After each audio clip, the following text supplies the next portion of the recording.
ನೇತ್ರಾವತಿ ನದಿ ತೀರದಲ್ಲಿ ಶವ ಹೂತಿಟ್ಟಿರುವ ಆರೋಪ. ಗೃಹ ಸಚಿವರ ನಿವಾಸಕ್ಕೆ ಎಸ್ಐಟಿ ಮುಖ್ಯಸ್ಥರು ಭೇಟಿ. ಪರಮೇಶ್ವರಿಗೆ ಕೆಲ ಮಾಹಿತಿ ನೀಡಿದ ಪ್ರಣವ್ ಮೋಹಂತಿ. ಸಿಲಿಕಾನ್ ಸಿಟಿ ಇನ್ನು ಮುಂದೆ ಗ್ರೇಟರ್ ಬೆಂಗಳೂರು. ಇಂದಿನಿಂದಲೇ ರಾಜಧಾನಿಯಲ್ಲಿ ಜಿಪಿಎ ಅಸ್ತಿತ್ವ. ಜಾಲತಾಣದಲ್ಲಿ ಪೋಸ್ಟ್ ಮಾಡಿ ಡಿಸಿಎಂ ಡಿಕೆ ಶಿವಕುಮಾರ್ ಸಂತಸ. ಬಿಜೆಪಿ ಧರ್ಮಸ್ಥಳ ಅಲ್ಲ, ದೆಹಲಿ ಚಲೋ ಮಾಡಲಿ, ರಾಜ್ಯದ ಅನುದಾನವನ್ನು ಕೇಳಲಿ ಎಂದರು ಪ್ರಿಯಾಂಕ್ ಖರ್ಗೆ. ಬಿಜೆಪಿಯವರದ್ದು ನಾಟಕವೆಂತ ಆಕ್ರೋಶ.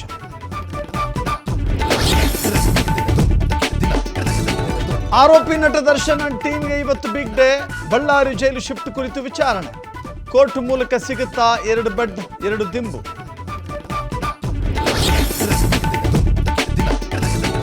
ಕೇರ್ ಮಾರುಕಟ್ಟೆಯಲ್ಲಿ ಇನ್ನು ಮುಂದೆ ಹೂ ಸಿಗಲ್ಲ. ಜಿಕೆವಿಕೆ ಆವರಣದಲ್ಲಿ ಹೂವಿನ ಮಾರುಕಟ್ಟೆಗೆ ಶಿಫ್ಟ್ಗೆ ಪ್ಲಾನ್. 40 ಕೋಟಿ ರೂಪಾಯಿ ವೆಚ್ಚದಲ್ಲಿ ನಿರ್ಮಾಣವಾಗಲಿದೆ ಫ್ಲವರ್ ಮಾರ್ಕೆಟ್.